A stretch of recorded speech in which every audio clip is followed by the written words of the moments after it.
what is it you want from me? Why are you having me on? Like, what you're interesting. I want to boost what you're doing. Because to me, a rising tide raises all ships. So I just think a lot of this is a lot of people, I think, get into media sometimes for the wrong reasons, and it's just about being famous. And then they don't realize, that what comes with that is going to be political pressure. And then as soon as the political pressure comes, they roll over and take Trump's first administration. He got in, he had a lot of good intentions, but he got a lot of bad people and a lot of good people, but most of the good people didn't have thick skin and were scared, so they wouldn't tell him he was being sold out. They didn't really act against Trump, but they didn't warn him. They didn't stick their heads up. And it wasn't many people that would actually tell him what was going on. I mean, if you go back to the first administration, you too, it came out the chief of staff's job was to keep Trump away, from me. It was in the news because I'd tell him, hey, this person works for Soros. They're on the board of directors. Really? They'd fire him. But then all hell broke loose. They came after me, even more in the deep state. And it wasn't that everybody around, didn't know that, but they already, run Flynn out, and people that did know and would speak up.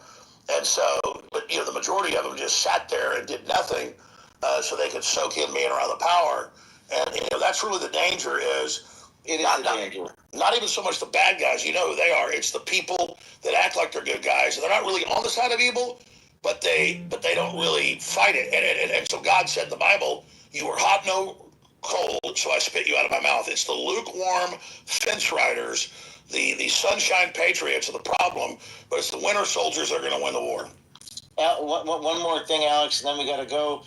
This is from Conrad's Heart of Darkness, which is the book that Apocalypse Now is based upon, and I love this quote, and I think it applies to what you're saying. Quote, few men realize that their life, the essence of their character, their capabilities, and their audacities are only the expression of their belief in the safety of their surroundings.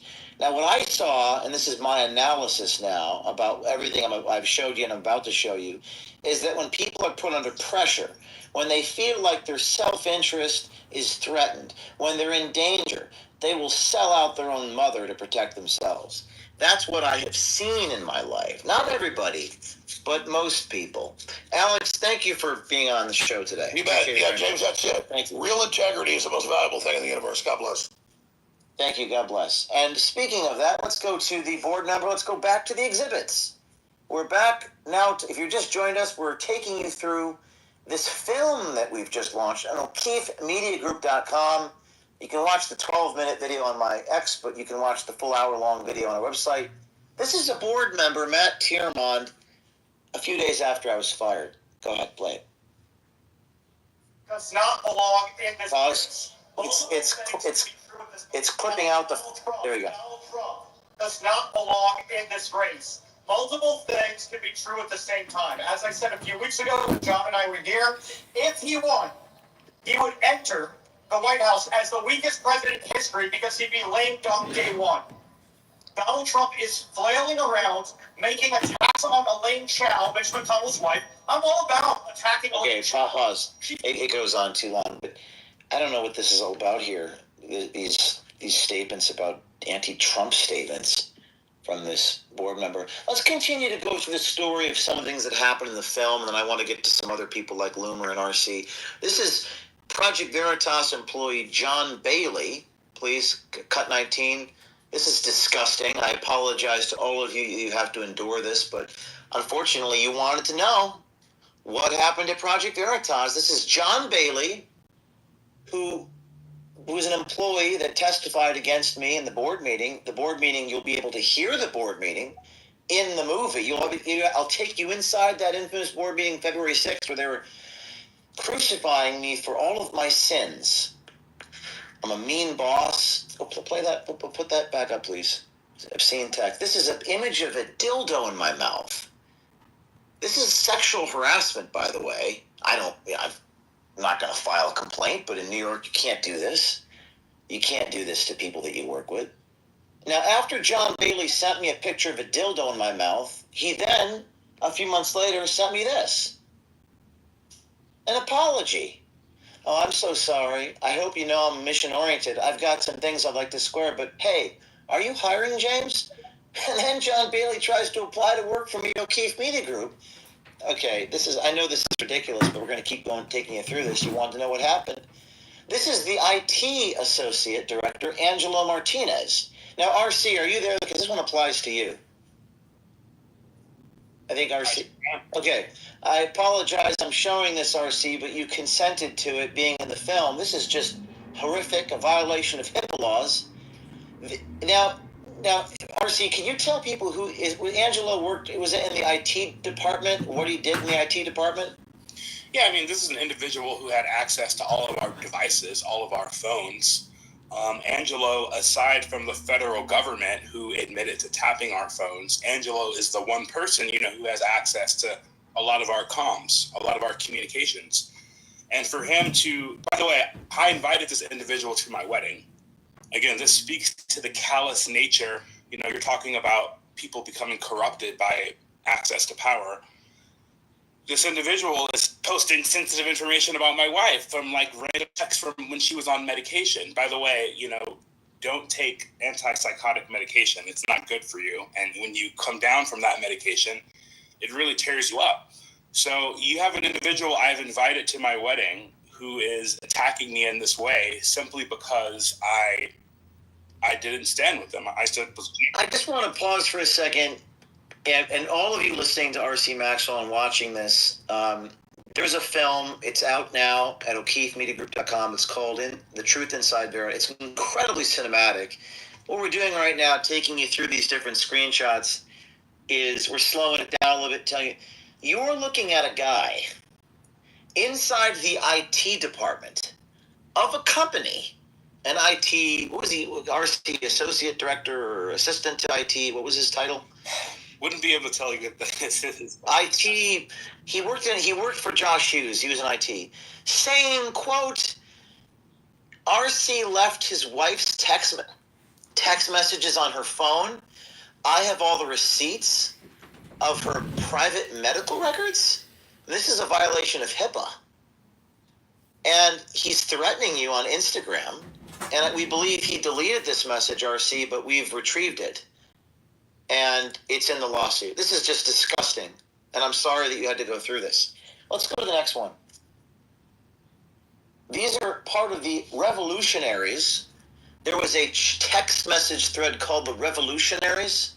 And these are employees who are saying in this, by the way, isn't that ironic, RC, that right-wingers are acting like communists? Isn't that weird to you? I am not surprised now that I've done research on the ways that organizations become cancer and rotted. I am not surprised. This is one of the symptoms. One of the symptoms is, Marxist themes start to seep into certain structures, and that starts to become a cancer. Are you saying that's like human nature? It's not like a left-right thing. It just exists in all the hearts of men? Sadly, that's exactly what I think. Jealousy, attempts to control, trying to see yourself as great instead of being, instead of lifting up others. All these facets are at play here. All right, let's take a look at these messages. Let's go back to that one. These are the Revolutionaries text message chats. Now, you might be wondering, how did I get these? Well, this is in a lawsuit, and things, or you might be saying, well, how is it legal for you to publish what's happening in a lawsuit? Well, lawsuit is public proceeding. These are not under seal. You can report, the journalists report on court proceedings every day. This is Bethany Rolando, just spoke to Matt Tiermond, Joanna Sumner. These are all people in the fundraising department. Matt asked if I could testify against James O'Keefe. Mario Balaban, Matt asked if I could testify against James. So this guy, Matt Tiermond, is soliciting all the employees to testify against me. Let's go to the next screenshot. This is the IT director. This is the supervisor of RC of the guy who leaked your medical records, saying that Matt volunteered to be an open sounding board. Let's get everyone in the room and testify against James O'Keefe. Let's go to the next screenshot. This is a woman named Arden Young. I asked Matt Tiermond if James will be allowed to speak, and Matt Tiermond told me no. So that sounds like a kangaroo court to me. Let's go to the next. Okay, this is actually quite bizarre. This is an attorney for Project Veritas named Julia Witt, who says that I, quote, took the pregnant woman's sandwich.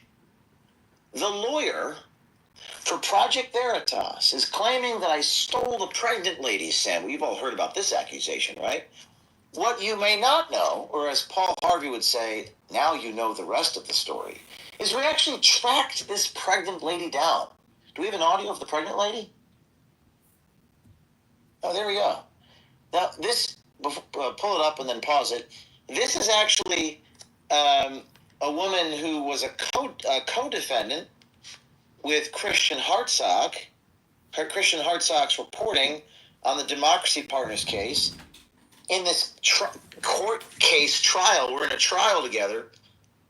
She's pregnant.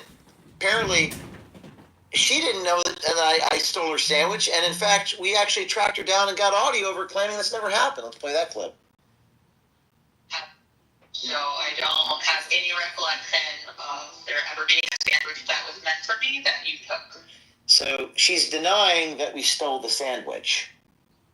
So let's go back to Julia Witt again. And by the way, I'm naming names. Most people don't have the balls to name names. But I'm going to name names because I'm being honest. I'm being truthful. Why would attorney Julia Witt, who's supposed to represent the organization and do what's in the best interest of the organization, literally, she's the attorney for Project Veritas. Now, this is a rhetorical question. Why would Julia Witt fabricate an allegation about me stealing a sandwich? Can anybody answer that? I'm just going to let that simmer for a minute. Okay, let's go to the next one. This is also pretty crazy stuff. Again, if you're just tuning in, you wanted to know what really happened at Project Veritas, and now you know, with a film called The Truth Inside Veritas, out now at O'KeefeMediaGroup.com. You can sign up at our website and subscribe, and you'll get to watch this hour-long cinematic movie. The guy who edited, phenomenal film director named Chase, and he's done some incredible work putting all this together. Let's listen to this guy. This guy's name is Barry Hinckley. He was terminated from the company because he did not do, in my view, a good enough job raising funds. And this is a recording from inside the boardroom. If we could just move that play bar over so we can see the subtitles, please. If you're watching on YouTube, you're going to be able to watch the subtitles. If you're listening on X, you can hear it. Let's go back. This is him talking about how I take black cars around and I drive myself around in SUVs. And he's never seen someone take black cars. Now we know who came up with the black cars thing, and it was Barry Hinckley. Go ahead, play this cut. A lot of employees, and I never lived this lifestyle. Black cars constantly continue to move me around. Extensive accommodations for the rest of the staff are staying at one level. I mean, one for all. It's a nonprofit. I never did one person living one way, everyone else living another way. Wow. He's never seen the CEO get compensated differently than other people. A lot of people in the audience wondering, well, gee, I mean, if you're the key man, if you need bodyguards or security, why is that morally wrong? Very strange. By the way, we see Christian Hartsock is in the audience. Do we want to invite him in to tell me how evil I am?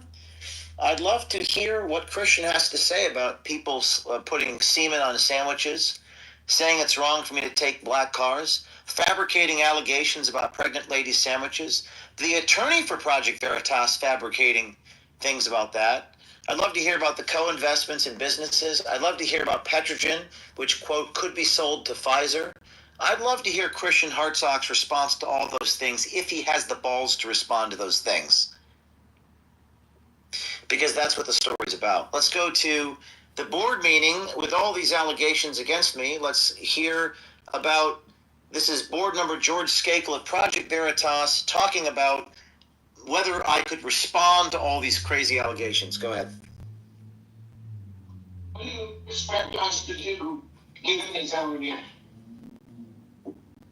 Well, will I have a chance to respond to them? There's two separate issues here. There's the... No, the quick answer is no. Not here, not now. I didn't prevent it from responding. That's for sure. Pause. So there you have George Skakel under oath lying, saying that he didn't prevent me from responding. Can we go back to the board meeting? Because for those listening on X, it's hard for them to see. Just the part where Scable said, no, no, no, no, no. Go back to that part, please.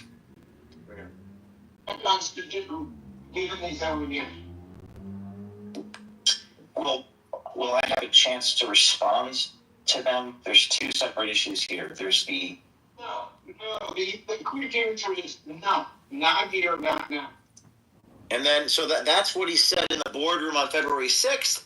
And then under oath in his deposition, play that clip, please. I didn't prevent it from responding. Well, that seems like a direct contradiction, doesn't it? Direct contradiction. And one more clip, and then we're going to get to Laura Loomer. By the way, if Christian Hartsock has the courage to actually address these things, we will let him on as a speaker, and I will hear what he has to say. But I want to hear him actually talk about this. I want to hear him address these things. These are serious things that are headed towards a jury trial. That any reasonable person would think is absolutely outrageous and shocks the conscience. But I do want to hear from Christian Hartsock. But first we'll go to Laura Loomer. Go ahead, Laura. What are your thoughts on this crazy stuff? As someone who worked for Project Veritas. Well, I'm not really surprised. And if you look at the tweets that I sent you when you announced that you were getting control of Veritas again, you saw that 2023, sorry, my phone was ringing. I think that was Roger Stone trying to call me. But you see that the tweets I sent you and posted back in 2023 said that this was likely a coup tied to Pfizer. And I know I sent these tweets to RC and I sent them to you, and it turns out that I was right. And I also suspected that there had been some involvement with the DeSantis campaign and Ron DeSantis, and that turned out to be true as well, because as we saw from some of the files and some of the relationships that some of these people had, they were actively working with the Ron DeSantis for President campaign at the time of this coup and this takedown. So I just think it's incredible how so many people called it a conspiracy, but I guess it's another one of those conspiracy theories come true, James. Laura, were you ever subject to this sexual harassment? I know with Barton and Tiermont, or there's exhibits in the lawsuit where they're talking about sexual harassment of undercover journalists. Did you ever see anything from these board members that crossed the line in your mind when you were at Project Veritas? No, I wouldn't say that I saw anything personally. I wasn't subjected to any type of sexual harassment when I was at Project Veritas. In fact, I found it to be very pleasant when I was working for you. I only have a positive memory of working with you and my time at Project Veritas. So when I saw all these accusations, I actually just started laughing. I just thought it was so funny. Like, oh my God, James O'Keefe stole a sandwich from a pregnant woman. Because I was like, yeah, okay. Rule number one of working at Project Veritas and working for James O'Keefe: make sure that he always has food. I mean, that just sounds like those people are slacking at their job, because when I worked for you, I know that I made sure that you had a snack or something to eat every single time we traveled or every single time we were together. So, I don't want you to say her name, Laura, but you actually know the pregnant woman, who that is. It was the defendant in the Democracy Partners case. Please don't say her name on the air, because this doesn't concern her. But, anything else you want to say about... we have Christian Hartsock who wants What did you say? What did you say? Your voice cut out a minute on my feed when you said that. I just said you actually know this pregnant woman that this attorney claimed I stole the sandwich of the pregnant woman. You actually know who the pregnant woman is. She's someone that worked at Project Veritas as an undercover journalist about 10 years ago, and alongside you when you started with me. And she was the defendant in the Democracy Partners case there at trial. So I just wanted to say that you happen to know her. But yeah, well, I just, like I said before, they tried to demonize you in the most laughable ways possible. And knowing some of these board members, and look, I've known some of these people for 10, 11 years, right? Because, well, I got to know them very well when I worked for you. My first job out of college, literally I got kicked out of college while working for you. And so it was just really interesting to see all of these people who used to say, oh, you're my brother, James, I love you, and oh, we're one big family here at Project Veritas, just completely stab you in the back. And it was very disheartening for me because I considered some of these people to be my friends for many years, and then I started to realize that I couldn't really trust them after, the way that they were demonizing you and trying to destroy you and steal the company that you worked so hard for and the company that you created with so much adversity from underneath you. So, I guess I have that kind of unique perspective since I know a lot of these people firsthand and was involved in a lot of these investigations for several years working with you. But I think a lot of it has to do with jealousy. I mean, I definitely think that Matthew Tiermont resents you. I definitely think that there's, a lot of jealousy as it relates to like people wanting to be you. When I was watching your film that you released, and we're going to talk about it more tonight because you're my guest on Loomer Unleashed. Right. So I will be joining Laura. I just want to make a plug for your show. I'll be joining Laura tonight at 9:30 Eastern Time. And Laura is like a sister to me. And I've known Laura Loomer for 10 years. Laura did this huge story, made the front page of the New York Post, catching Al Sharpton's. What was the name of that woman you caught on video, Laura? The woman well, she's dead now, but Erica Garner, who is Erica the daughter Garner. Of Eric, and we got all of the family members of the Black Lives Matter scams who were working with Al Sharpton, and we got them to admit on camera that he basically utilizes the family members of dead black men so that his organization can raise money. He said he's all about the money, and Laura got this woman on video making that gesture with the fingers. Al Sharpton's up with the money. Front page New York Post. We got Trayvon Martin's family on camera too. And people at Project Veritas would criticize you, and my response to them was always to say, Laura actually gets results. And you may have issues with, her or whatever personality, but the bottom line is journalists get results. And I consider you like a sister, and I tell people that. They always try to get me to criticize you. I say, listen, I'm not. You're my friend, and I mean that genuinely in a way. I don't have many friends, so Laura Loomer is my friend, and you will always be my friend. Even if we disagree on politics or a tactic on how to get something, it's just, you're my friend. But I really... I appreciate that, and you're my friend too, and that's what I'm telling people. I traveled with James. Look, I've been everywhere with James. I've known him since I was in college. And so when I saw all of these crazy stories and reports coming out about his character and all these accusations, it's just completely false. And it's not the James O'Keefe that I know. And it's not like, a regular relationship where, oh yeah, it's like 9 to 5 and you go to the office and that's that. No, I've traveled with James. I know his family. I know his personal life, right? Like, we're very, very close. And so I knew from the get-go that a lot of these accusations about him were completely false. And the reality is that James O'Keefe has a security threat. When we worked at Veritas, and Matt Tiermont knows this, and all the people that are talking shit about James know this, I remember when I was the comms director for Project Veritas during the 2016 presidential election after I had completed my investigation in the Hillary Clinton campaign. And when I was doing communications, I was literally sleeping on the couch inside the Project Veritas office for the week of the presidential election and we actually had to hire private security, like former CIA operatives, to come do private security at the office because Hillary Clinton was sending reporters around who were taking the license plate numbers of people's vehicles who worked for Project Veritas, and there were several instances of some people going home and documenting the fact that their residences had been opened, including mine. And so I'm saying this because James has every right to travel in an Uber Black. James has every right to travel in private transportation. What do they want? They want him to live like a total schlep and not have any, private security and get shot? Let me get to Laura, stand by.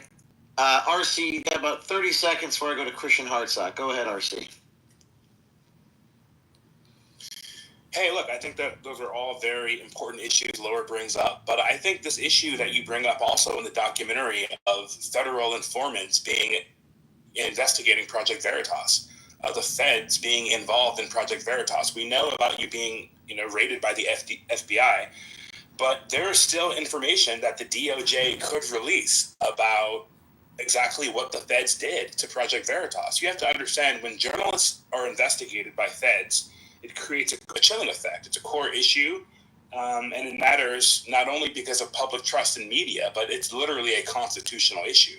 So look, I'm challenging Pam Bondi at this time to release all information she has about the feds, the Joe Biden federal government investigating Project Veritas. I think she should. Yes, thank you, RC. That's a great point. I'm going to make that point every single show I do until this is unredacted. They redacted every single word for RC's referring to of the probable cause, that is the justification for the search warrant against myself, Eric Cochran, and Spencer Meads. And while they dropped the case in February, the FBI dropped the case about the diary and the raid against me, and there's no criminal investigation. They redacted every word. We need that unredacted.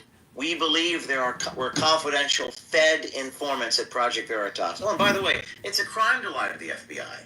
So whoever lied to the FBI about the fact that we committed a crime, we're committing a felony. Hey, maybe that's why they hate me so much. It's people tend to project onto you. But we're going to go to Christian Hartsock. Christian, are you there? Yeah, yeah. Okay, my question for you is this. Do you think it's okay for Matt Tierman to say things like, quote, "come guzzling dumpster" to my current chief technology officer? Do you think it's okay for Angelo Martinez to steal medical records from an innocent woman? And do you stand with the individuals after they sexually harassed me, sent me pictures of semen covered on a sandwich, counterimposed dildos in my mouth, and board members co-investing in medical companies? What is your comment on that behavior, Christian Hartsock? No, they know exactly how I feel about that, about those texts. And but you know me. I've been friends with you for 15 years. Wait, hold on a second. Define friend. Are you gonna? No. You want me to answer, or are you gonna talk over me? Go ahead. Okay. I remain friends with everyone. For the same reason I remain friends with you after you tried to lure Abby Boudreaux onto a boat full of dildos and condoms and chocolate strawberries and sex toys for God knows what fucking reason, and lied to me about it when all she wanted to do was get on the set of Landry Dance and film me directing it. I stayed friends with you. You made a public humiliation of me, and I stood by you. Scott Zamos called me, invited me down to Sunset to go on CNN and distance myself from you and say I knew nothing about this, which was true. You totally blindsided me. I knew absolutely nothing about it. But I said, no, James, you're too late. James already called me and apologized, and he's my friend, and I will stand by him. And I always stood by you. I continued to stand by you. I never stopped considering myself your friend. Where I stopped short is being willing to lie to the public for you, which is exactly what you were doing when you claimed that you were ousted, which you are still lying. Why are you lying about that? So No, I'm not done. I'm not done, James. So this is not your show. We're going to cut your mic. Mute the mic, please. Mute the mic, Christian. Christian, I'm happy to have a conversation with you, but this is not your show, and I asked you a question. I asked you a question about the board members co-investing in companies and their conflicts of interest. Are you willing to have a conversation with me about the board members of Project Veritas terminating James O'Keefe? Are you willing to talk about that? Yes or no? You can unmute Christian's mic. It won't be a monologue of you spouting about random stuff from... What do you mean random stuff, James? I'm asking you a question about the board firing me and your comments about that. Tell me when the board fired you. Tell me the date the board fired you. Because you told the public one thing, and you told... And the reality we know was that it was 3 months later. February 10th, 2023 is when the board voted to indefinitely suspend me without pay. Okay, so you just notice what you just did. You just moved the goalposts. You changed fired you. Never changed anything. You suspended. You have No, that is termination under New York law. Indefinite suspension without pay is called indentured servitude, aka slavery. So that would be considered termination under federal law. What they voted to do was suspend your ability to retaliate against employees who had bravely testified to the way you had treated them. So let's talk about the grievances, Christian. What do you think about Julia Witt manufacturing a claim that I stole a pregnant lady sandwich? Notice you conveniently leave out. What is your response? I'm responding. I would love you to answer. What is your response to the lie about the pregnant lady sandwich, Christian Hartsock?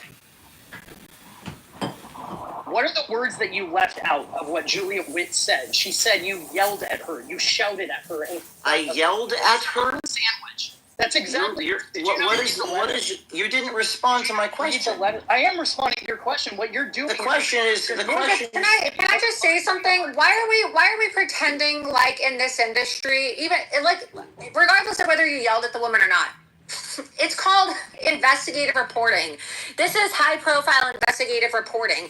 There were so many instances in the office where people yelled at each other, not because they were trying to be disrespectful, but because we're breaking a big story. But people just need to stop being so fake about you yelled. Who cares? A lot of people yelled at the office. Christian, James, hold on. I'm going to cut your mic. This is not your show. Cut his mic. I'm going to ask you a question. And here's the question I have. And it's a very specific question. An attorney for Project Veritas fabricates a claim that I stole a sandwich.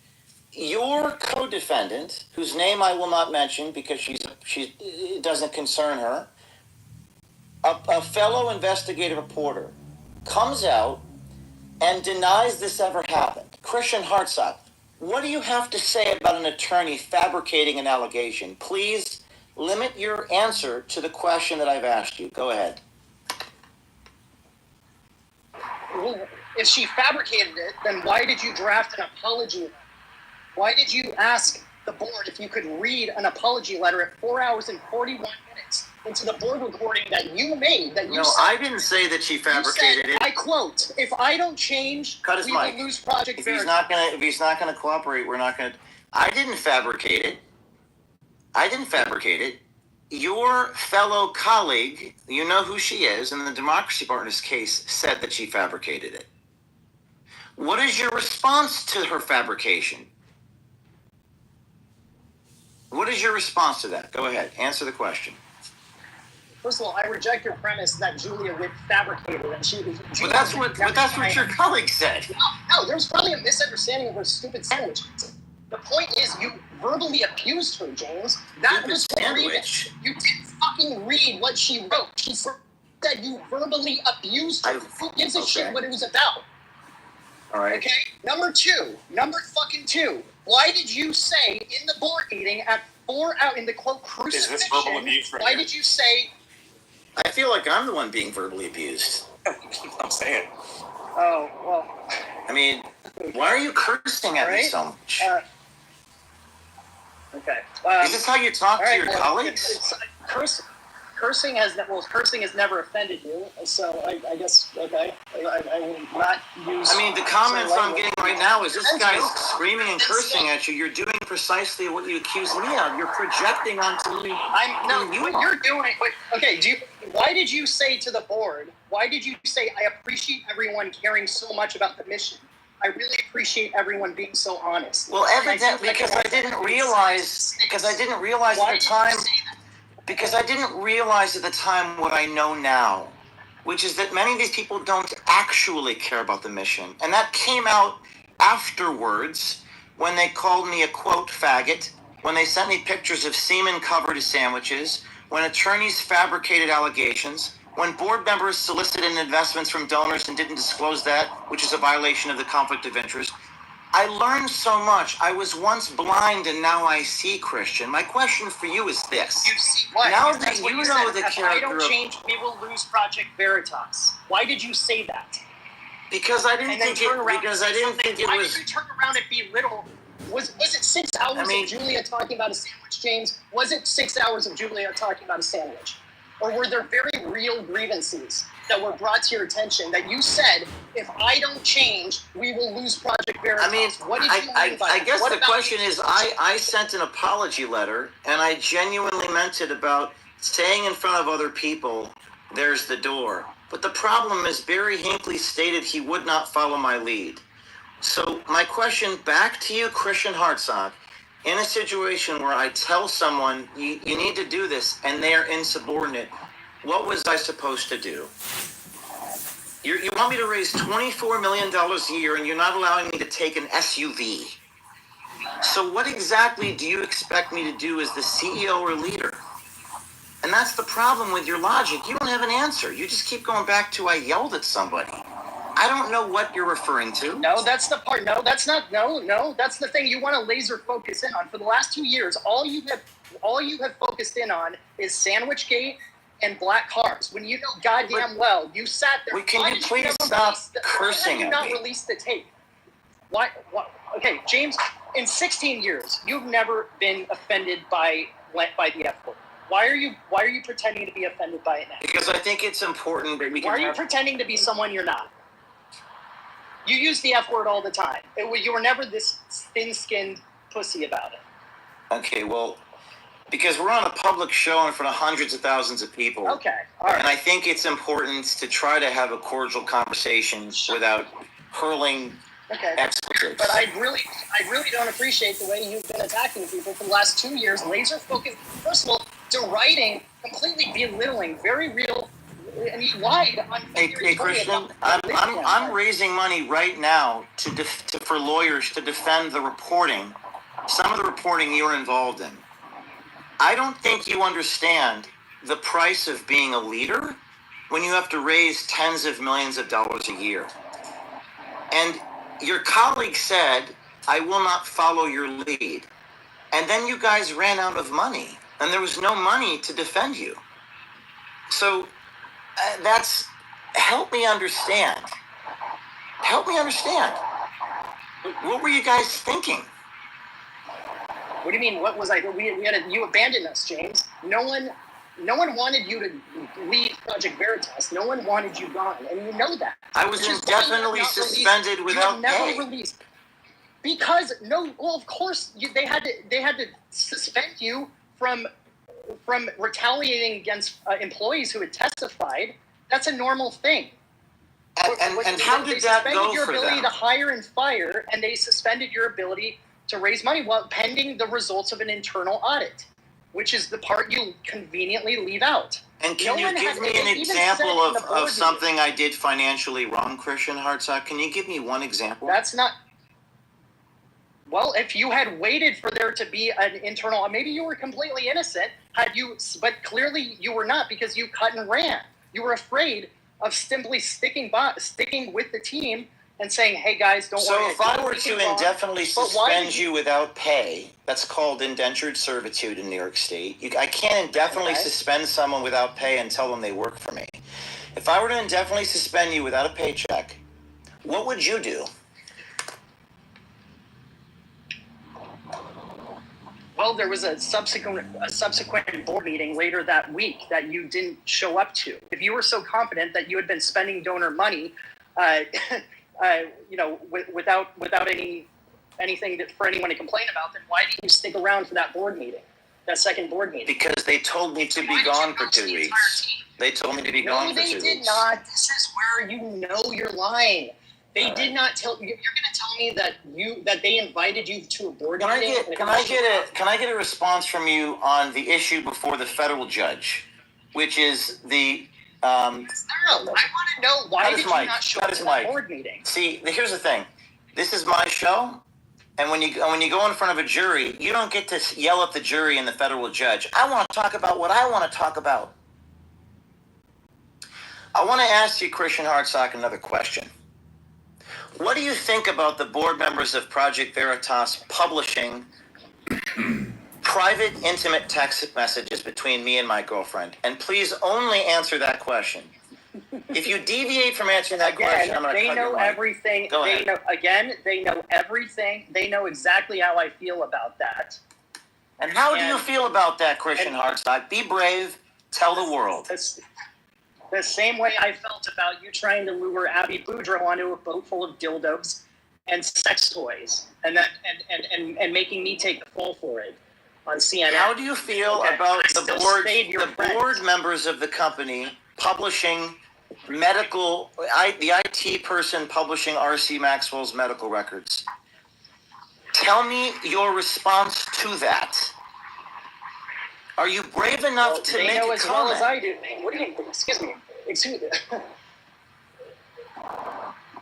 They know very well, and they've known all this time that I never that I'm against that, as you well know. Okay, but here's the problem: is you want me to be this avatar for everything that anyone has ever done to you or RC, when I'm not. You invited me to talk. I will talk about what was within my knowledge and was within my control. And the fact is, you abandoned your team. You lied to the public.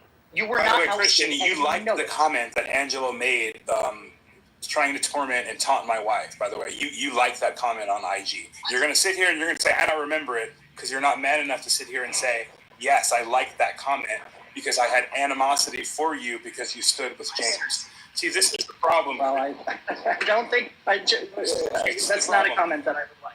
Why don't you take this up with Angelo? Corrupt power cannot win unless there are people like you who are either too stupid not to know the difference or willing to be a puppet. And I feel like you're either in one category and you yourself are not. You're projecting because RC, you told me yourself, you're projecting because you told me yourself James needed to be reined in. And you told me that, but if James leaves, you will leave to protect your brand.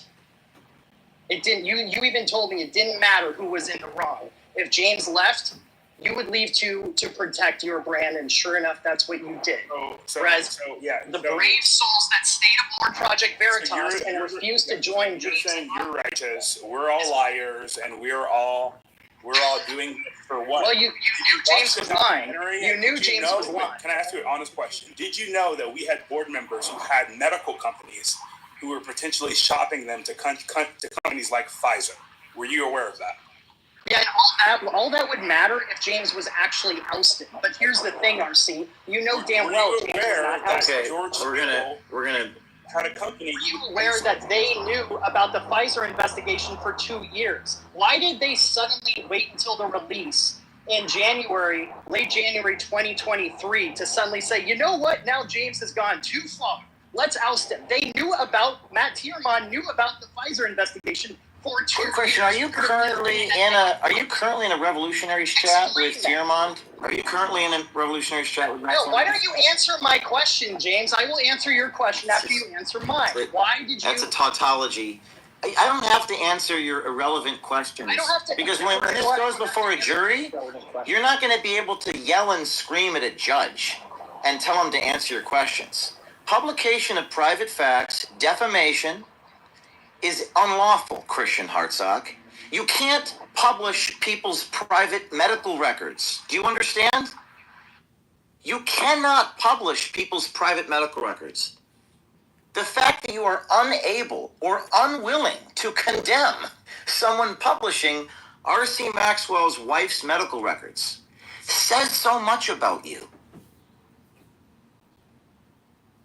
You can't sign a conflicts of interest policy at a nonprofit and then invest in companies and not disclose it. You can't do that.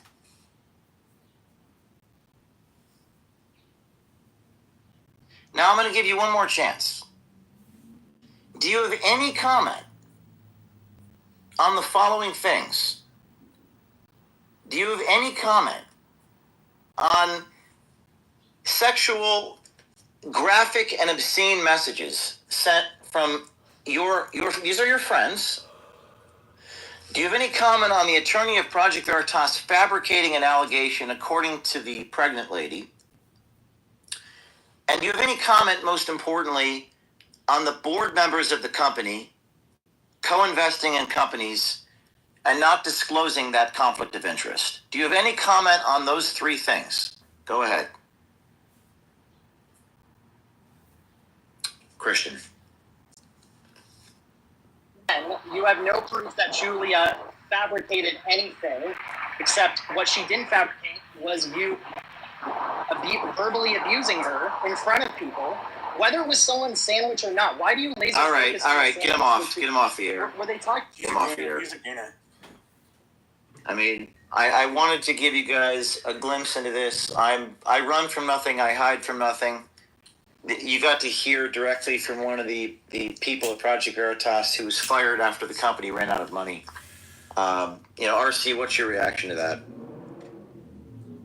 Look, I want to know who is a federal informant at Project Veritas, who was a federal informant.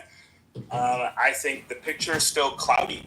Like I said, I think that, powerful people can't do evil unless there are pawns they can use. I think Christian is one of those pawns. I am curious to what the next depositions, what comes out. I'm curious to hear what Matthew Turman has to say in his additional deposition. We know he's conniving. You heard the clip that his anti-Trump clip that speaks to his conniving nature. I think there's still. I wonder what Christian has to say about Matt Tierman saying Trump will never be president. Like that, I didn't think to ask that question. But I don't want to, bother you guys with ramblings and non sequiturs. And this is for the viewers. I mean, this is the kind of, unfortunately, and by the way, let me be fair. I think Christian did some great work at Project Veritas. The two things I think he did amazing were the report on Bob Creamer, which, by the way, I'm appealing to the D.C. Circuit Court of Appeals. We're currently paying for the legal fees to defend the journalism that he was involved in. He did great work. I think he did great work on the story of an ABC producer that was caught on tape saying they need to cross the Hudson River and actually research why people in this country love Trump. Christian did some great work. Unfortunately, Christian Hartsock fell a victim to, he wanted more credit, and he became, I believe, resentful and quite vindictive after he was not given the credit as an undercover journalist. And that turned into a kind of vindictiveness and a kind of resentment. And I actually, so I want to be fair that I think he did some good work, but unfortunately, and this is what it comes down to, if you don't have integrity in your life, and if you can't condemn what we're talking about here, and if you can't take a stance, then it doesn't matter how good it doesn't matter how talented you are or how great your output is. You have to have integrity. And that kind of gives you a glimpse into kind of some of the people that I have had to deal with. Two things can be true. They can be talented. They can do some great things. But if they're going to send me dildos in my mouth and sexually send a picture of me nailed to a cross, I don't know if we have that one. We don't even want to show it's too graphic. They nail me to a crucifix. I'm sorry, I can't work with you. And I thank God every single day that these people are no longer in my life. See, that's the blessing that God gave me. You don't work for me anymore. I don't need to pay your bills anymore. I don't need to raise money to make sure that you're fed, that you're traveling around the country. So we'll end it on that one. And we're going to have a few more exhibits to go through, and then we're going to get to you, the viewers. We want to hear from people who've watched the film. If you're just tuning in, you are listening live to James O'Keefe on the Inside, talking about what really happened at Project Veritas and taking you through little glimpses of the film that we've released. What's next? The board member wanting to this is the board meeting. You're actually in this movie, The Truth Inside Veritas. We're going to take you inside the board meeting, and you're going to hear audio and video, see video of me trying to defend myself with these crazy accusations. You have to deliver. So really understand your audience.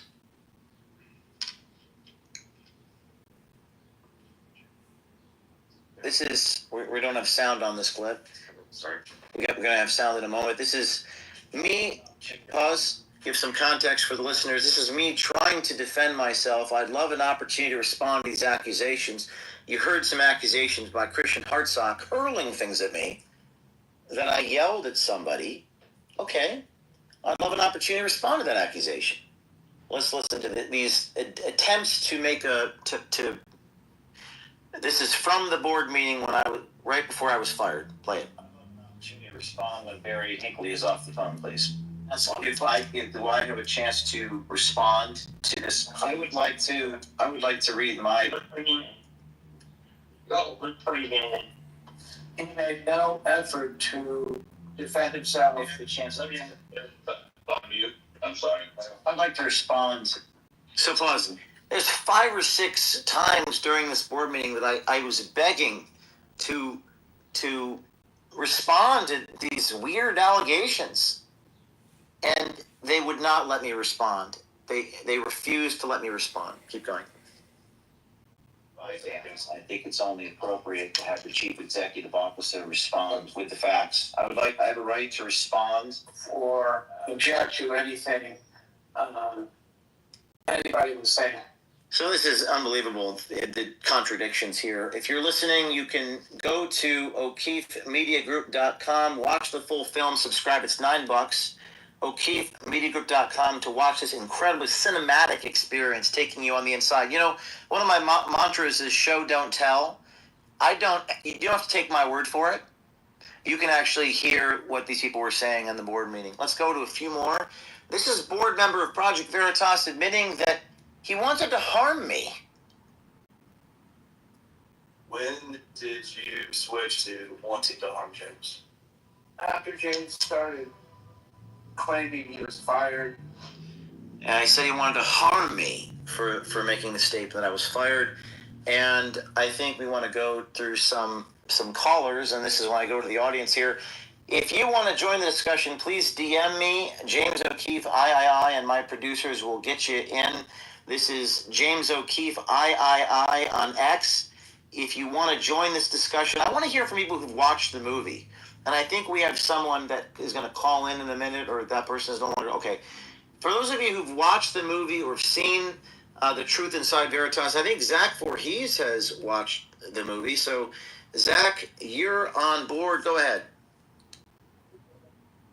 Zach is connecting. Zach Voorhees, of course, the famous Google whistleblower from 2019, blew the whistle on Google's algorithmic unfairness. Zach, watch the full film. I'd like to hear your reaction, Zach. Go ahead. How would you feel in comparison? Well, I'd imagine you'd feel a little more confident. When I saw the movie, I was like, this, I really hope that you release this in the general to the general public, because everybody needs to know the movie was surprisingly good. And I say that, like, honestly. You know, it's like these movies where you click through and, you know, sometimes they're iffy. This one is amazing. There was a lot of stuff that I was surprised that you held back. Like, I went into this movie thinking that I already knew the whole story, but the stuff that you had in this movie was absolutely incredible. To all you, you know, to the people that did this to you, James, I have to say, shame on you first. Like, the problem is that you believe that you were Project Veritas. And you pulled a coup. And now you're not doing journalism, and James is. And thank God for people like you, James, that have come through. I trust you're going to prevail. It's a pretty open and shut thing to me. Like, once you get all the facts out there, a rational person is going to realize that this was a coup. It was done for power. And because of the resilience of one man, James O'Keefe. Hey, Zach, you mentioned after watching the film you saw something you didn't know, or something, because you're pretty knowledgeable about some of this. You paid close attention. What was it about the film, or what did you see in the movie at o'keefemediagroup.com called The Truth Inside Veritas? What was it that really struck you this time around? How the board members, who's that? It was that older gentleman who was in the deposition a lot. George Skakel. George Skakel, yeah. He was saying things under deposition that he clearly was lying about. And to see everybody involved and their ability to lie, like just continuously lie and lie and lie, was quite frankly frightening. And why do you think that? What's your assessment? Is it? I have my hypotheses, but it seems to be based and predicated in some type of envy or resentment for not getting fame. And what do you think? How do you analyze that? Because you're pretty good at getting into depth on some of these issues. Look, I've been an entrepreneur. I've shipped 8,000 units for a product I built in China. I had the same thing happen to me. And when I saw what was going down, I started to investigate. If you look on my timeline, you'll see that I posted James's struggle sessions. And I've listened to that audio about 3 times. And that's actually the reason why I decided that I was going to back you, is because when you hear the struggle sessions, what you see is a person who's coming into a board meeting, hasn't really done anything really that bad, with his tail between his legs. And what he doesn't realize is he's walking into a theater, essentially, in which the outcome has already been predetermined. And once I saw that, I was like, okay, yeah, how can you back somebody that's power hungry? They didn't build that. You did. What is that rooted in? Is that because I think the struggle session is something they say, well, this isn't a struggle session, but you see in the film, The Truth Inside Veritas, that they don't want me to actually respond to any of these things. So it's rooted in this Maoist philosophy, this Chinese punishment, this you need to feel abused and tortured by us, which is the farthest thing from any American concept of justice. One of the greatest ironies of my life was to see people who are ostensibly right-wingers behave like communists. I mean, these are not unknowing people. Skakel has an MBA from Harvard. Tierman studied economics at the University of Chicago. These are not unknowing people. But it also showed a profound lack of wisdom. And is it rooted in the distinction between knowledge and wisdom, Zach? I think it's rooted in ego and being able to craft an internal narrative for yourself that makes the actions that don't make sense to the individual. And in a way, I almost can't even blame them, right? Because some people are just built that way. And, unfortunately, you were surrounded by them. Well, Zach, thank you. We got a couple that people want to get to before we call it in 15 minutes. I appreciate it, Zach. Let's go to the next caller. This is Mike. Go ahead. You can unmute yourself. How you doing, James? Can you hear me? Yes. I'd love your response to The Truth Inside Veritas Part 1. Well, honestly, I did not watch The Truth Inside Veritas Part 1, but I hear you guys talking about wisdom and envy and jealousy. And as someone who has came from nothing and made it, I've watched the people around me, get envious and jealous in the workplace. And I think that has to do a lot with human nature. And first off, I want to thank you for all the hard work that you do and the balls that you've had to get up and go investigate all this stuff that's been going on in this country that half the other people have no balls to get up and do, that they've been afraid to get online and speak the truth. I get it. A lot of people have been censored. They've been taken down by the system, and I think you're an example of the system trying to take you down when you try to speak your truth. But and this is what they do. They try to get people to come and speak up against you, to try to take you down any way they can. It's a why them, not me mentality in the workplace. I don't know about this Veritas thing, but I heard the kid crying that somebody yelled at him, his boss yelled at him. My boss used to yell at me every day. That's business. That's how it works. There's a difference between reprimanding somebody on the job and telling them what to do, and Thank you for the comment, and I hope you do watch it. You can watch the 12-minute excerpt on our X page. We've posted a whole video explaining, but I want everyone to watch this movie and support us at O'KeefeMediaGroup.com. Please subscribe. It's $9. People say, why do you charge for journalism? We're entitled to your stories. You're not entitled. That's also a communist argument. You're entitled to my label. James, I'm sorry. No, I'm not talking about you, sir. I'm talking in general. People make comments. No, of course, but I just want to point this out. Go ahead, sir. Go ahead. I want to point out people don't understand what you're doing. You can't do it on your own. You do need black SUVs. You do need protection. You're putting your life in danger to expose the corruption. Did you see the people on the rooftop for our private event in Palm Beach? We had guys look like train de Aragua. They had masks on. People say you're DJing. Yeah, I'm DJing with Train de Aragua guys. That's $5 trillion. You have bodyguards, bulletproof vests, and by the way, people say you shouldn't have fun. You shouldn't have joy. You shouldn't dance. Okay, what do you want me to do? Be in a cave and be joyless? Yeah, there are definitely a few days or a week or so where you kind of sit back and say, I'm in danger. But you also have to send a message. I appreciate your comment. I want to get to a few more people. Let's go to the next person. I appreciate that. Oh, and by the way, before I go to the next person, he's right about one of the questions I have. This is a rhetorical question. Are the people at Veritas who have all these very bizarre and strange resentments and envies, what are they going to do with their next employer? You can't behave like this in any organization. Let's go to... let's see what we have up next. Died suddenly. Go ahead. You can unmute yourself. It's not within. Hey, James. This is Edward Zoll. I'm one of the producers for Died Suddenly. I appreciate kind of seeing you and getting to kind of work you a little bit at the party. Yeah. Listening to this space has been quite something. I think you mentioned this to Alex Jones prior to the exchange with this Christian fella.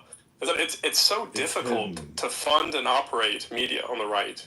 It's very long hours. The sponsorships are not as lucrative. We don't have Soros money sitting around the corner for everything. And I found one of the most intriguing parts of this is that you look at what was sacrificed over the last couple of years, especially since going back to your time at Breitbart. I mean, you're one of the founding fathers of the kind of dissident, non-establishment right. Many people, including myself, kind of came in after you already had set the tone. And just hearing Christian, I had no idea that one of the ringleaders in this is working at OAN now. I was looking at his profile, I was like, holy crap. Christian works at American News? Maybe not. In his profile, it says he's one of the producers for Chanel Rion. And, it just makes me ponder. So you got some very talented people working for you, and I just wonder, where the rest of them have, scurried off to. And as you just noted, who are they else about to sabotage? And who else are they about to unleash the same kind of thing that they did to you, the same coup, the same kind of disloyalty? Yeah, it's a good question. It's a legitimate question. And it really...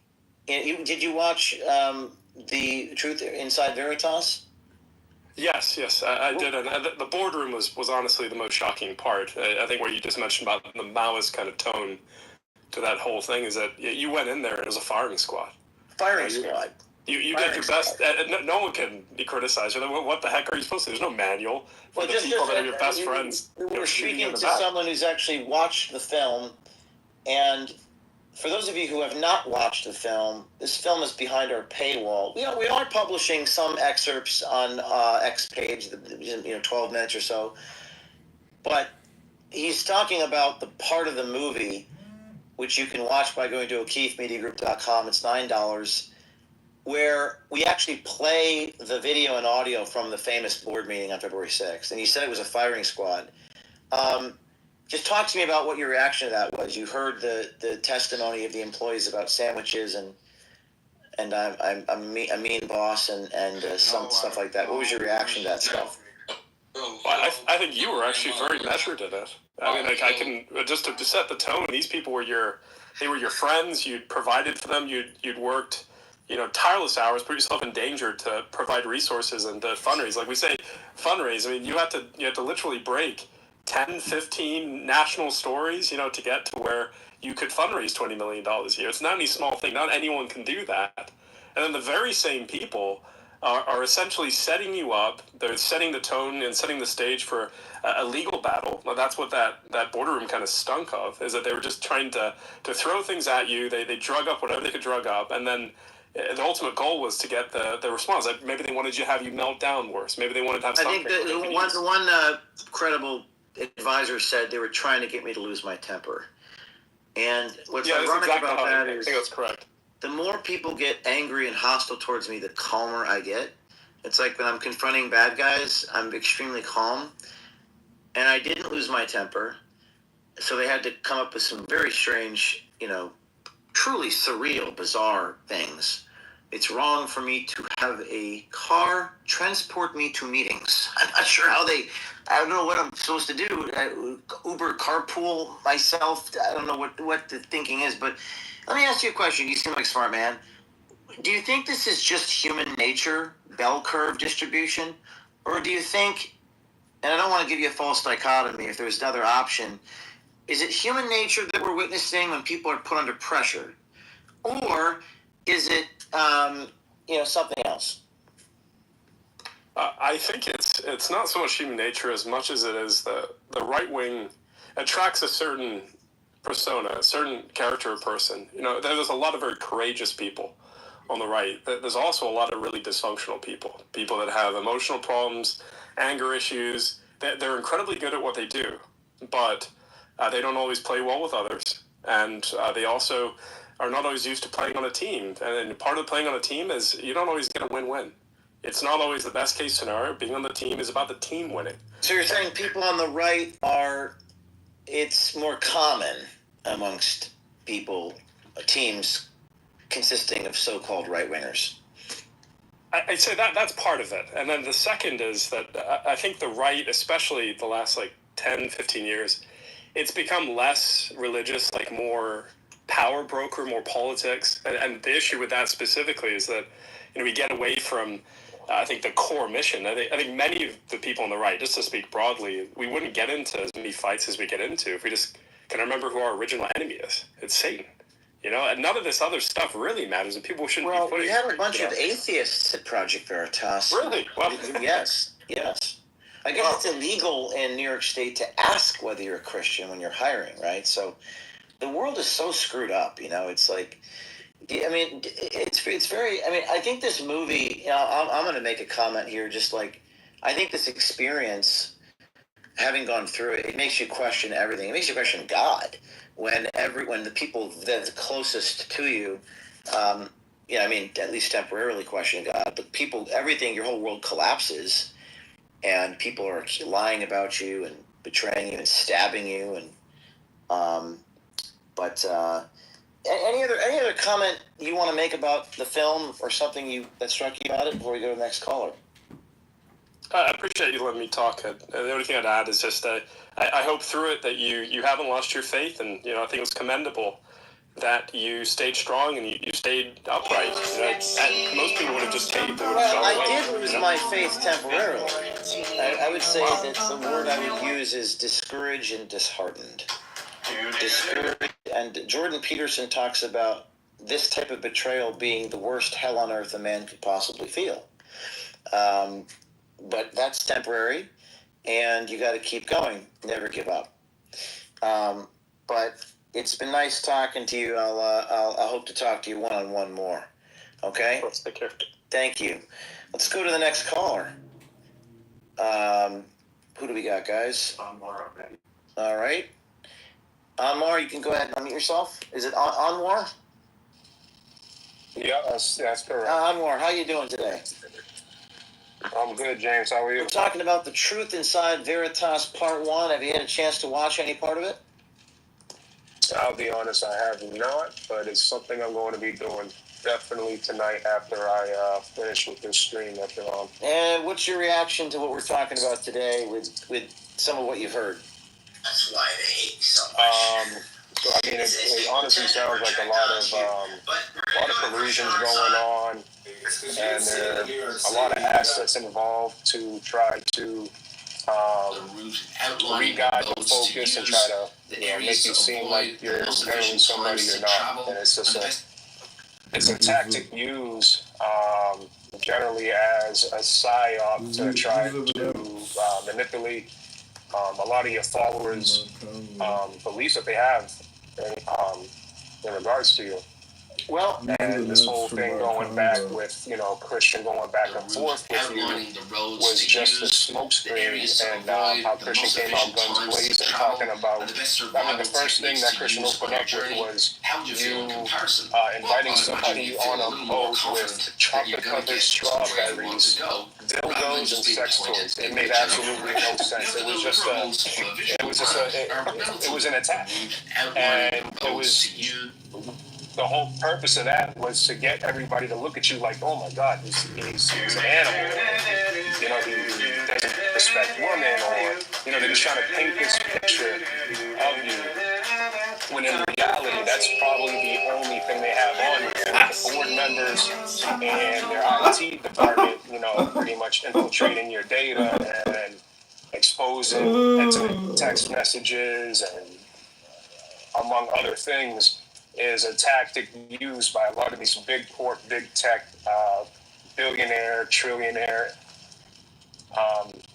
groups of people to mentally break you. They try to gain hold of you and use you and toy with you like a puppet by doing things like that. And for the fact that you stood your ground and continue to report and bring truth to a lot of people is what you're generally characterized by. Well, thank you for that. We have some really, listen, as I listen to you and I listen to the other gentleman, I assume you don't have an MBA from Harvard, correct? I shouldn't assume that. I shouldn't assume that. Do you have an MBA from Harvard? I would like one. Do you have a master's degree in economics from the University of Chicago? Okay. Unfortunately, I don't. What I'm hearing in the voices of the callers is the wisdom in their voices. These are not necessarily academics. And my conclusion from the episode, not my conclusion, my analysis is that there is a difference between knowledge and wisdom. And you have some really knowledgeable people that were sending me these pornographic obscenities and publishing medical records and conflicts of interest, but they weren't very wise. Right. And I'm reminded of a Nietzsche quote, if you gaze into the abyss also gazes into you. What he meant by that is he who fights with monsters should look to it that he himself does not become a monster. And I've seen a lot of my colleagues, former colleagues, their actions are that of monsters. And maybe they need to find God if they are atheists. Maybe that would help them. Let's go to another caller. Thank you, Anmar. Oh, let's go to Diamond. Thank you. Let's go to Diamond. Go ahead. You can unmute yourself. Hey, what's up, James? How you doing? Good. How are you? Good. What's your? Have you seen The Truth Inside Veritas? I've seen the trailer on YouTube. I haven't seen the film that's on your website. And what's your reaction to what you've seen so far? It's pretty diabolical.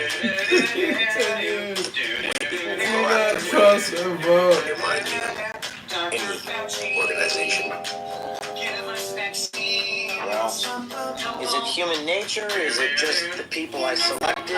Is it, I don't know, I guess you have to watch the film to answer that question, but would love any reaction to what you've heard so far on the show.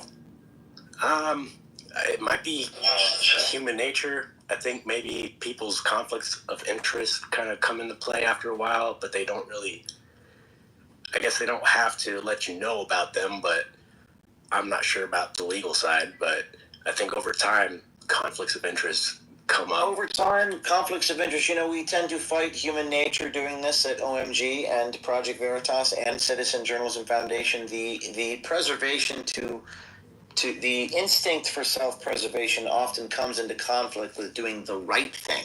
Yeah. And as you expose the truth, and anyone who's done this in the 20th century and before usually gets killed, assassinated, or crucified, the more truth you tell, the worse it gets, to quote Al Pacino from The Insider. So I think you're right. Another bit of wisdom. By the way, we have a critic, someone who has a different, I always try to be fair. I want to hear both perspectives. This is Mike Those are Mack, hate speeches on saying that I'm lying about the board meeting invite. Go ahead, Mike. Tell me your perspective and why you think I'm lying. Well, no, I should have elaborated a little bit on that. If he could have phrased the sentence right, he would have been able to prove that you were a liar. Or not. I'm not saying that you're a liar, but what he had was an opportunity, because about the board meeting, if and just based on just the facts, by the way, and I have a lot of respect for your word, James, but if you were not invited, if you were invited to this board meeting, but you did not attend, that is a conflict there. Like someone is lying in that particular situation. I see. And so what I'm saying is he could have proved that you were lying if he could form a coherent sentence. But you didn't follow it up. You're talking about Christian Hartsock could form a coherent that's sentence. Correct. Yes, that's right. And but you didn't follow it up. And so that's ambiguous to those of us who are listening, because that seemed like he was a good... Yeah, it's like he was going on what do they call that in the Senate, where they just talk at you and filibustering. Yes. So that's why I had to mute the mic, because there's no way to have a dialogue. I can respond to that and tell me if you think this answers the question that he posed, which was that when on February 6th board meeting, they suspended me for 2 weeks and said, you're not allowed to talk to donors. You need to take a mandatory leave. And okay, I'll be gone for 2 weeks as requested. And then while I'm on this mandatory leave for 2 weeks, which they mandated by corporate bylaw, then they requested me to come back to work to attend a board meeting. And I was put in an untenable situation, right? Because if I did come back, then I would be violating the previous directive. That's how I saw it. And I think it was quite irrational, so I decided to follow their original directive, which was don't contact any donors and don't, they told me to be gone for 2 weeks, which is what I followed the direction. And that's what my attorney advised me to do. So I followed the legal directions I was given. And I think the whole process was quite irrational, and that was more of this in the movie, The Truth Inside Veritas. And then on February 10th, they indefinitely suspended without pay, which under New York law is being fired. Does that make sense? It does. Yeah, that does make sense. And I think that playing that conservative is probably the best bet on your end. But I think for people like us, we go back to the days of Project Veritas, and we would look forward to these the videos that you produce, right? And everything seemed to be cohesive. It's like we could tell we're building towards something. Every day, every time an undercover video or whatever it was that came out, we knew that we were getting information. And so when we see these conflicts between these sides that we know are just like, it's not doing anything productive. But this is where I disagree with you. A lot of people would say, and I think it's a smart thing you're saying, but I like to say, well, don't get into the weeds on this. Focus on the enemy. Okay, now bear with me what I'm about to tell you. The enemy is within us. The enemy, I don't know who this enemy is. Focus on the bad guys. The enemy is within us. Pride, greed, jealousy, envy. It's actually within us. And don't tell me you're not the greedy. It's always the other guy that's greedy, right? No, we all have an aspect of this inside of ourselves.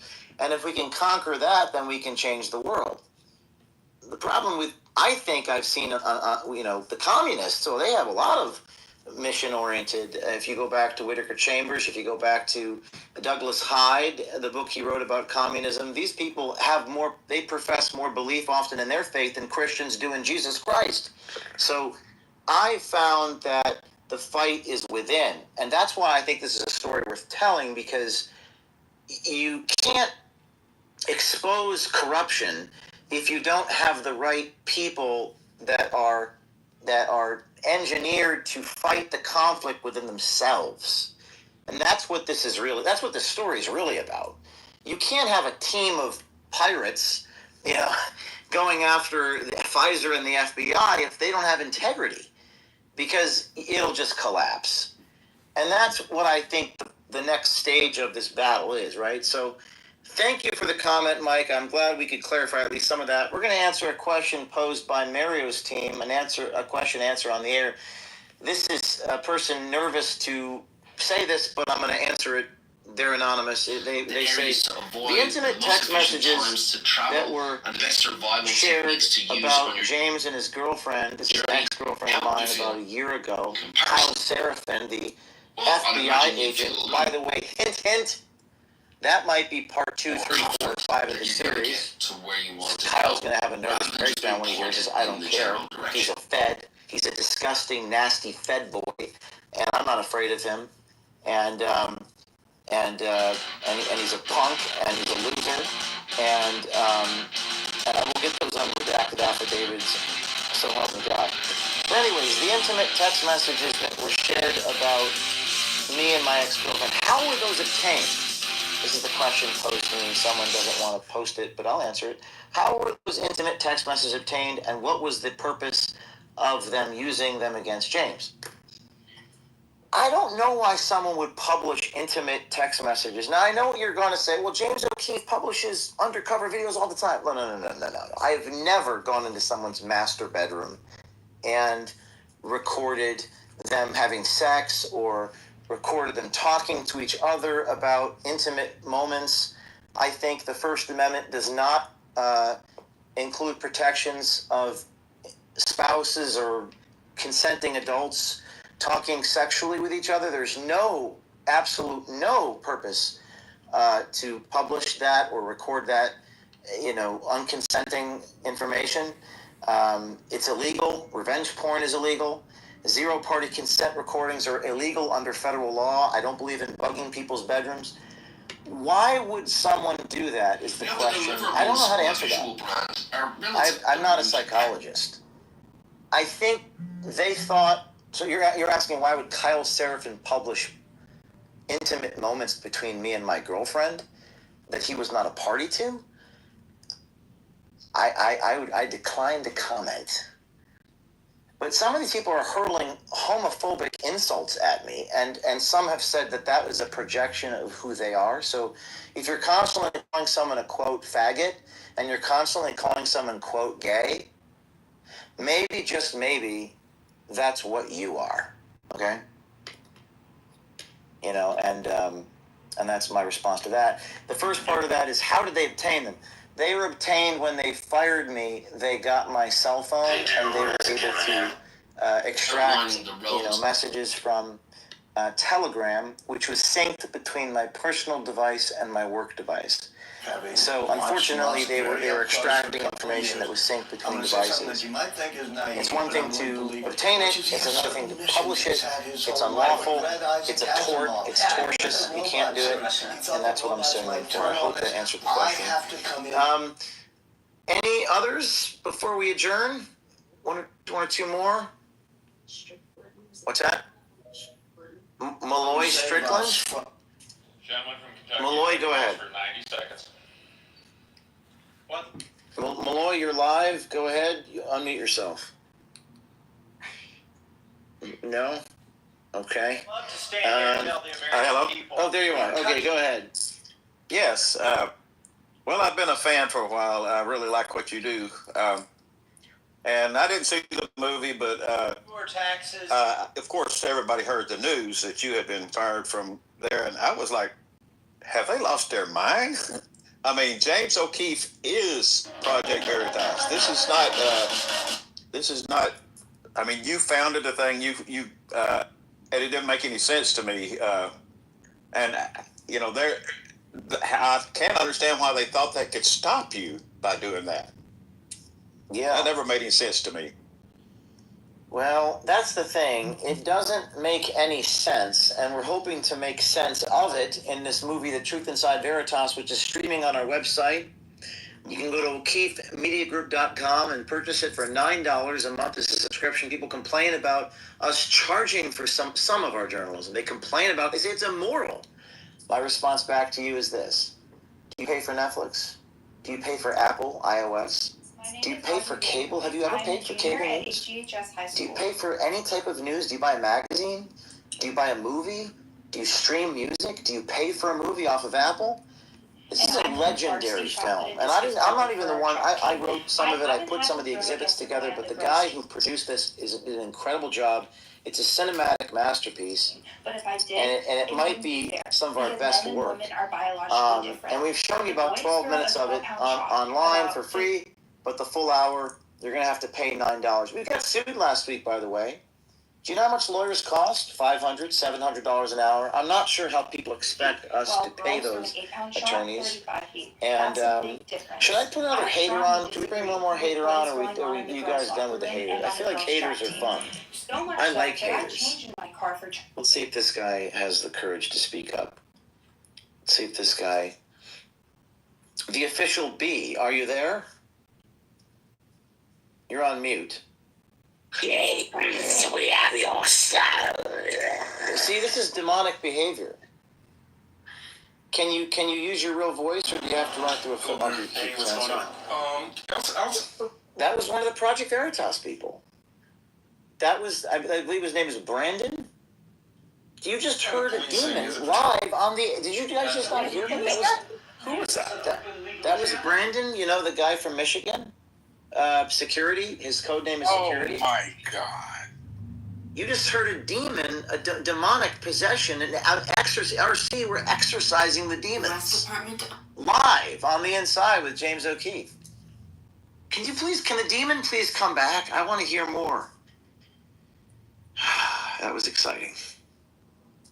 You never know what's going to happen. I think we got my colleagues are saying, I rebuke you. The power of Christ compels you. The power of Christ compels you. You just heard an exorcism live on this show. One of the former Project Veritas people got demonic and was spewing demonic activity. What's next? Shadow of Ezra? Shadow of Ezra? Oh, Shadow of Ezra is requesting to come on. We're going to add him as a speaker. Go ahead, Shadow. You're a speaker, and you're unmuted. You're live on the inside with James O'Keefe. Go. Thank you very much for having me. Is it okay if I ask an Epstein-related question? If not, I will turn my mic off. It's your space.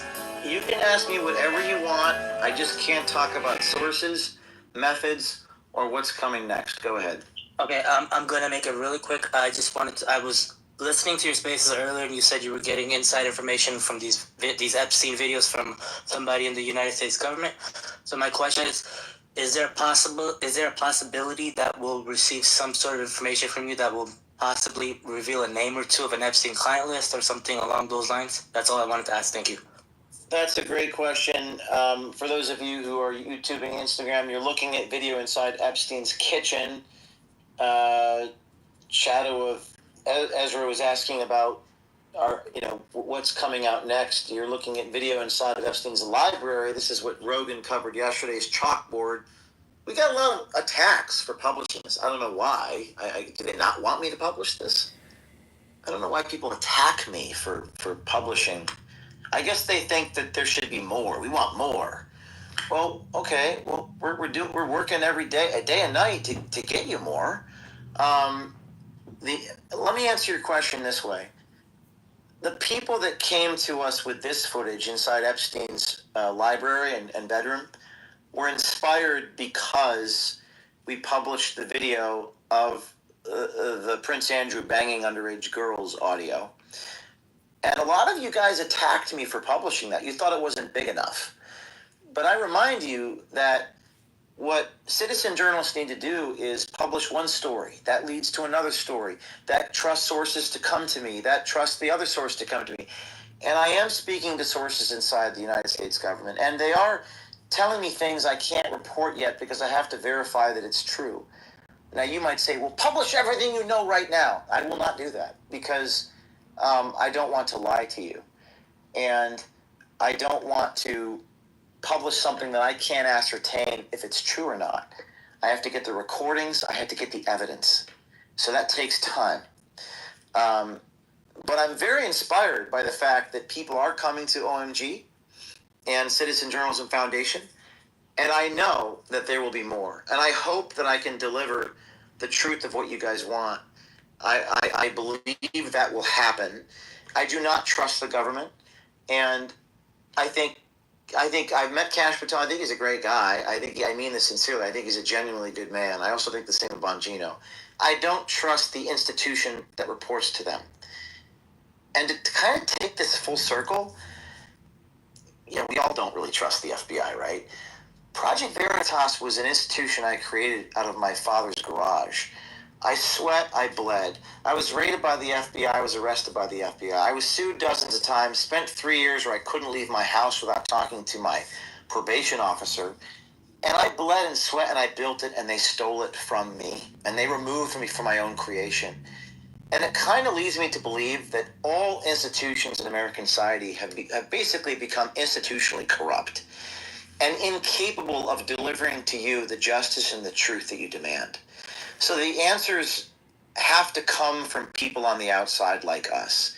So when you comment at me and attack my team for not doing enough, when the guys sitting next to me are working 20 hours a day and our undercover reporters are literally risking their lives going on dates with corrupt people, my response to you is, why don't you step up and join us?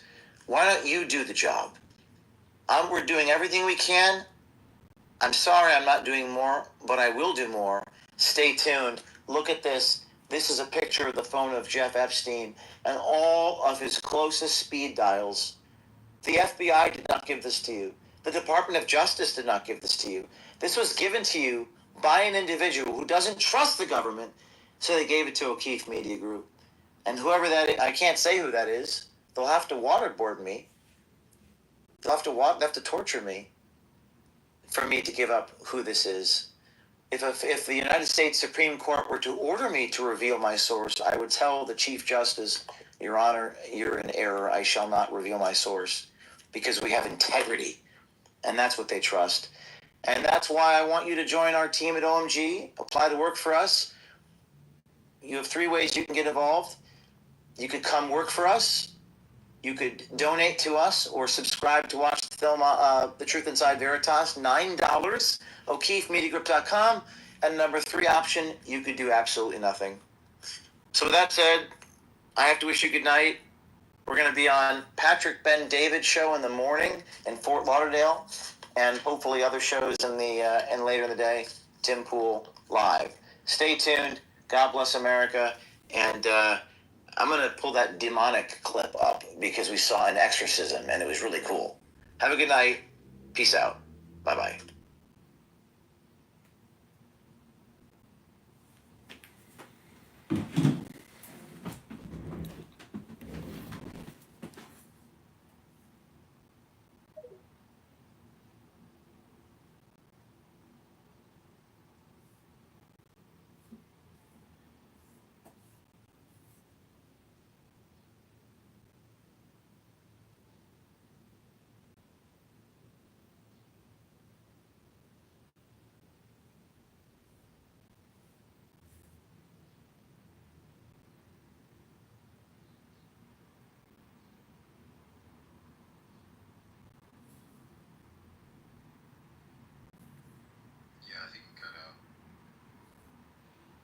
Okay.